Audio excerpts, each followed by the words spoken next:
witness that there is no God but Allah. I bear witness to Allah's coming in the person of Master Farad Muhammad, to whom praise is due forever and ever and ever. I bear witness of his student, his first fruit resurrected from amongst the dead, the most honored Elijah Muhammad, that he does physically live, born in Sandersville, Georgia in 1897. I bear witness of their student and their desire of a perfection of God's will, and also someone who's teaching us the art of atonement and brotherhood in the most honorable Louis Farrakhan. In their names, I would like to greet the world and my brother in the greeting words of peace and paradise of Assalamu alaikum. Wa alaikum salam.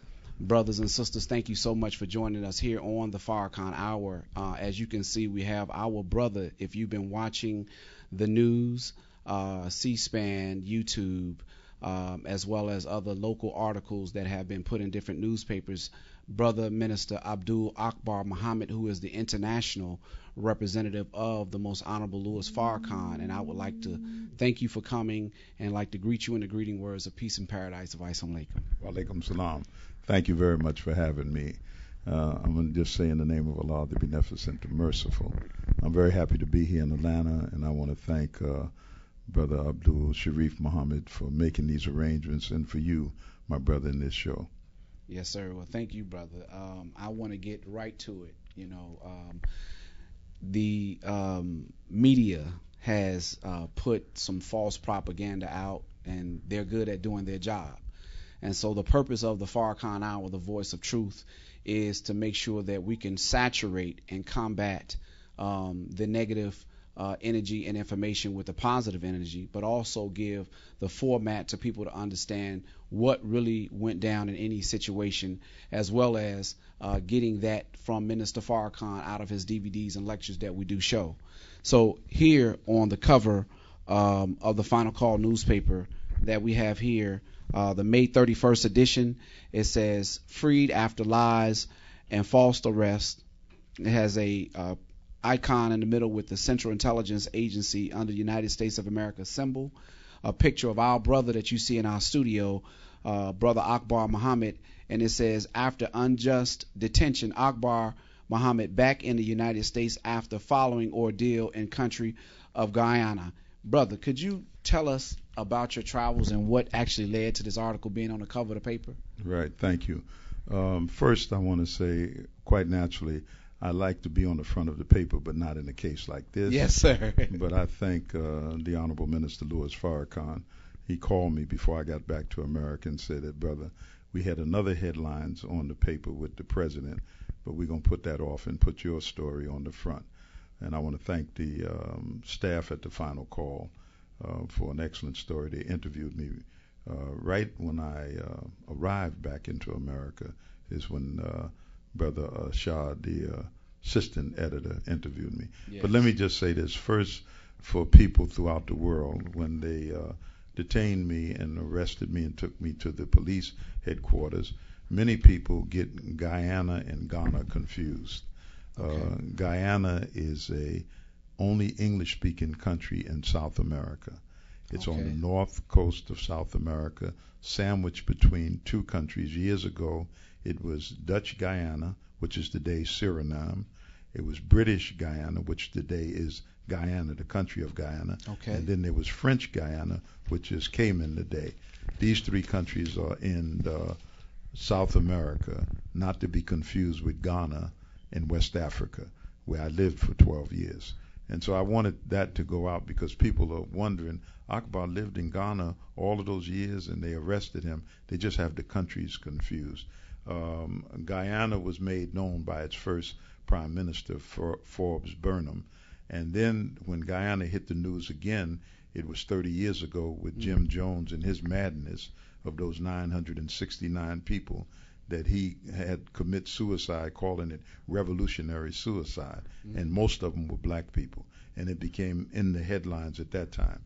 But it's a small country, a population nearing 700,000 right now. And it's very rich, beautiful country. It has gold, precious stones, bauxite, tremendous timber, forests with some of the best hardwoods in the world.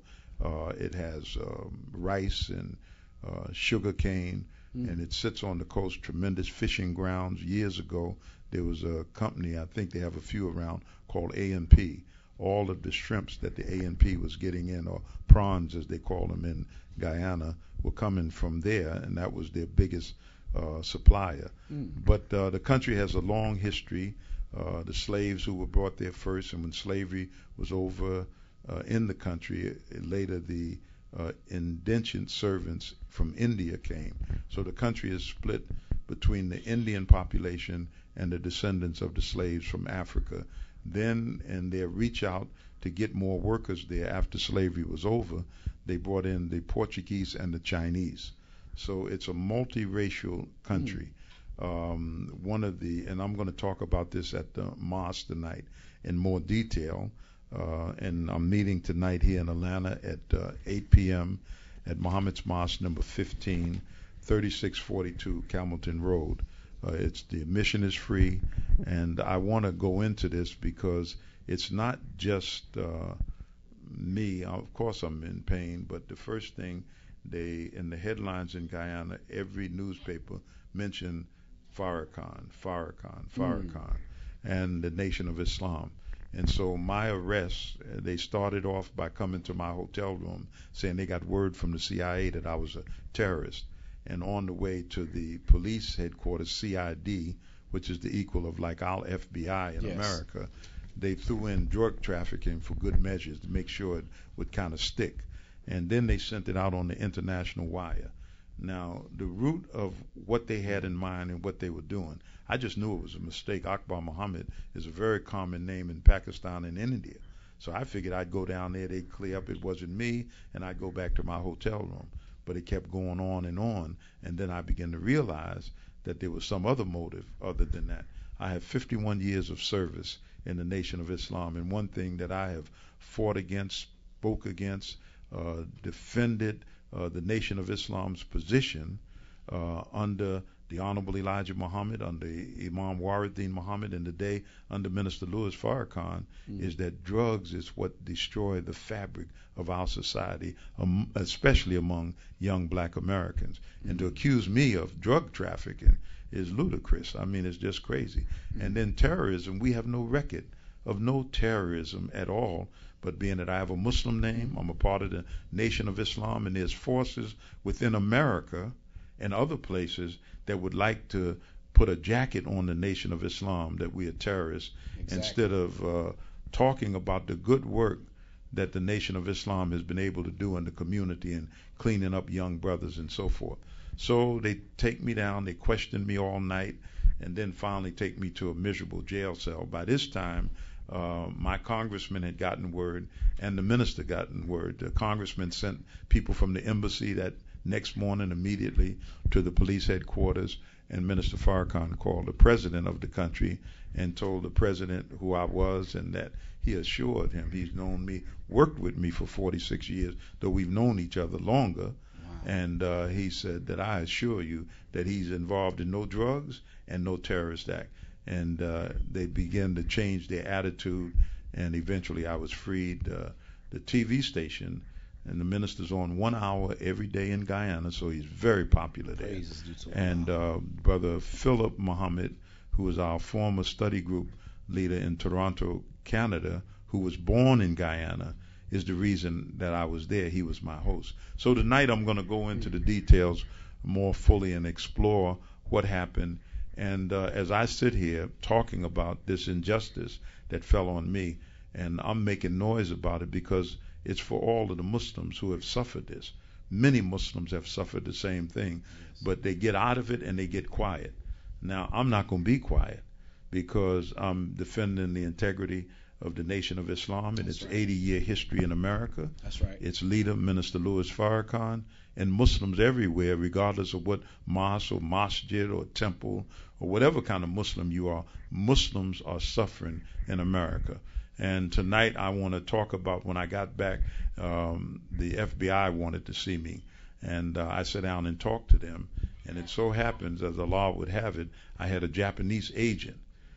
And so I went over with her the history of the Japanese during World War II, where they were profiled, where Japanese who were American citizens were put in what the American government called internment camps, but really concentration camps. 120,000 of them. And they suffered tremendously. They took their businesses, their homes, their farms, confiscated their bank accounts, and it wasn't until during the Clinton administration that America realized the great wrong done to the Japanese people, because Japan attacked Pearl Harbor and they happened to be living in this country. So Muslims are accused of doing 9/11. Accused, because I don't know the truth of it. There's so many truths and half-truths and lies out there. Exactly. So Muslims, because of your name and the fact that you are a Muslim, and the 1.5 billion Muslims in the world, we have suffered. And I'm the latest victim, but I have to make some noise so that other Muslims will say, when they go through this and they are innocent, don't close your mouth, but open your mouth and keep hammering away until these injustices that have been put on us go away, or either they're balanced out. There may be some people guilty, but surely I'm not guilty, and a whole lot of brothers and sisters who have fallen under this are not guilty, but yet and still we suffer. That's exactly right. That's exactly right, my brother. You know, I mentioned to the studio staff here, I said that our brother is like Minister Farrakhan when they brought up the whole issue of the minister's position with Jews. He is a pioneer in our Nation of Islam. I said, in addition to him being a pioneer, he is an odyssey of information and experience, hands-on, that has been there, and that information that, had you not been in certain places, we would not be there. You are the eyes and ears on an international platform for Minister Farrakhan, but for all of our people all around the globe. And so for those who are tuning in who may not know who you are actually taking a look at, this is our brother, Minister Akbar Muhammad, who is an international representative for the Most Honorable Louis Farrakhan, and we're addressing part of the issue of what happened while he was overseas, and the slander that tears apart any organization or individual or any credibility. You get into identity theft, you get into personality change, you have problems that are affected with your credit situation and things of that nature. And so we have to, on this show, and we're a stickler for it in this city under the leadership of Brother Minister Abdul Sharif Muhammad, who is also in our studio, to make sure that we have a pristine example of what a Muslim should look like and the direction we should go in. And so with that, my brother, we understand and said that there's maybe an attorney that may be on the case, and I don't want to let the lid off of it too much, because you are going to be at the mosque this evening, which is at 3642 Campbellton Road Southwest, and that'll be at 7:30 p.m. You want to get there at about 6:45, because we plan to pack the house because Akbar is in town. You know, so how are things panning out from the angle of because, as you said before, the profiling aspect of it, how are they dealing with it, and from the conversation that you just mentioned that you had with one of their agents? Well, they talked to me, which I'm going to share tonight at the mosque. But Muslims, in terms of profiling Muslims, it takes place. I mean, I'm glad that what we were pained about, us being profiled as black people, you know, the thing we have in the driving while black and so forth. Right. And this still happens. People didn't understand it. They thought that we were just oversensitive, we always crying, prejudice and whatnot, until it started happening to other people, and Muslims in particular, the immigrant Muslim community. Then they begin to understand our pain a little more. They're profiled by their name, the way they look, whether their sisters have their head covers and so forth. And now they see that this profiling is real, and they see it. My being selected for this kind of held up as a terrorist and a drug pusher, the name Akbar Muhammad is what rings the bell. Now, there may be a political agenda in Guyana. I'm not sure of what exactly it is, but I know that there's a division between the Indian community and the African community on the political level, because the Indians are in power and the African party is trying to get power, and this is an election year in Guyana. They're on the British system, so between August and October they have to call election. The head of state can call a date, and that's the date that they have an election. But I want to go back to one thing, my brother. One is that the importance of media. Right now in America, there's an election coming up in 2012. And for us to be on the radio and on TV, whether it's internet TV or internet radio or regular broadcast, is important. And you can see by what Rush Limbaugh has done, and the kind of money they're paying him and the stations that he's on. So people who have national programs and local programs, as the politicians say, all politics are local. So your local radio show where you articulate your point of view, where you give clarity to where the Nation of Islam at. You have Nation of Islam haters, and some of them hate us without a cause. They just don't understand us. And one thing that the minister said in talking to an internal audience of the Nation of Islam on Tuesday night, he brought up the book by Dr. Manning on Malcolm. In that book, Dr. Manning got all of the FBI wiretaps and so forth. But the internal dynamics within the nation is there. It's real, but yet and still the outreach program that we have. And our outreach program may not be that every man that we see, we expect him to be an FOI or the sister to be an MGT tomorrow morning. But it's called building consciousness. That's right. If you look at Minister Farrakhan and the tremendous crowds that he attracts around the country, everybody that comes is not looking to be a Muslim, but he brings to them a level of consciousness. He wakes them up. A lot of them are asleep. They're in a stupor.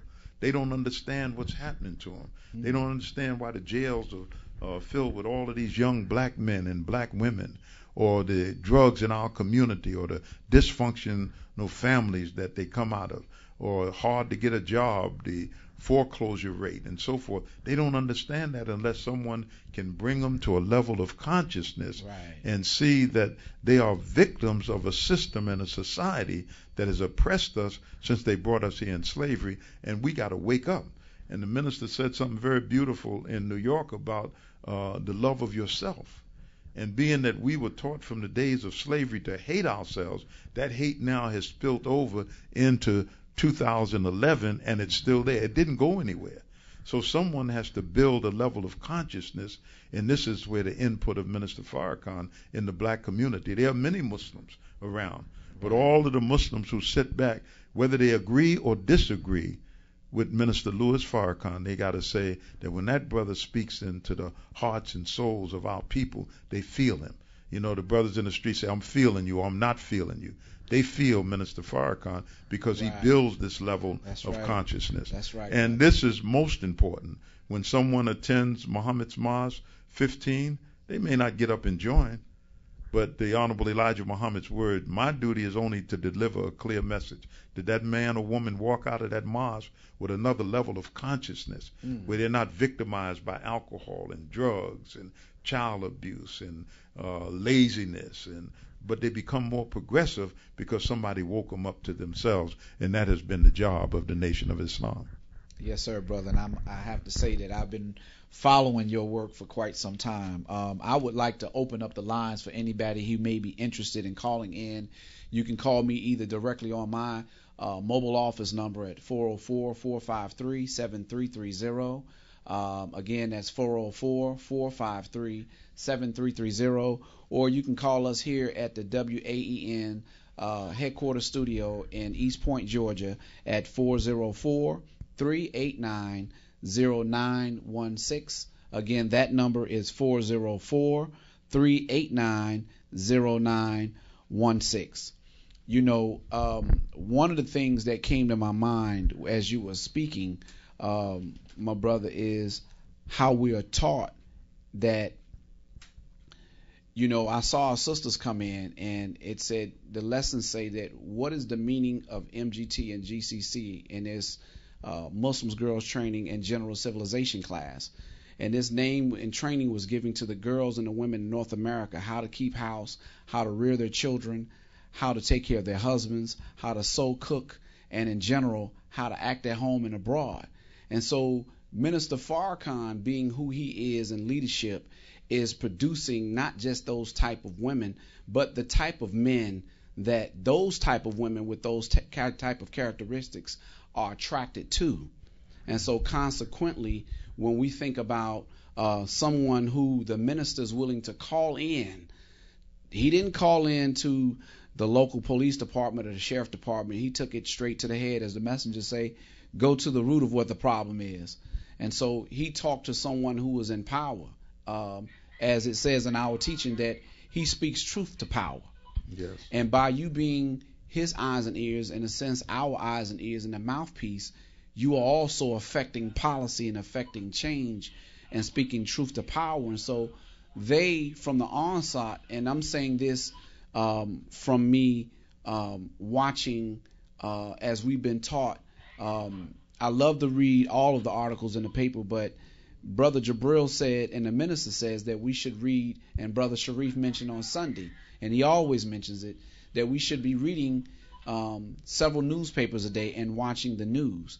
And in the media, as you mentioned before, there's a desired effort, a paid effort, a petitioned, a lobbied, and a convened and conferenced desire to make sure that there's a blood-stained image left on the part of all Muslims.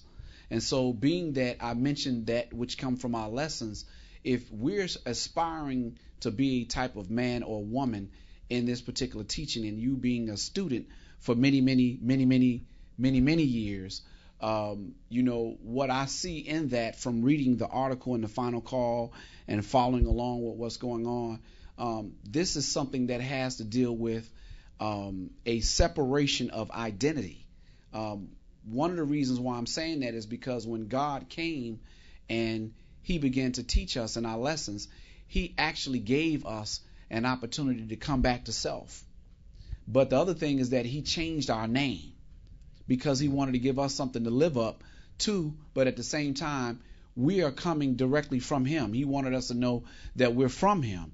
And so I wanted you to, for those who are ignorant of what the name may mean, Abdul Akbar Muhammad, what do those attributes mean in being a Muslim, and how does that potentially play a role in somebody being a better servant and wearing a holy name such as that?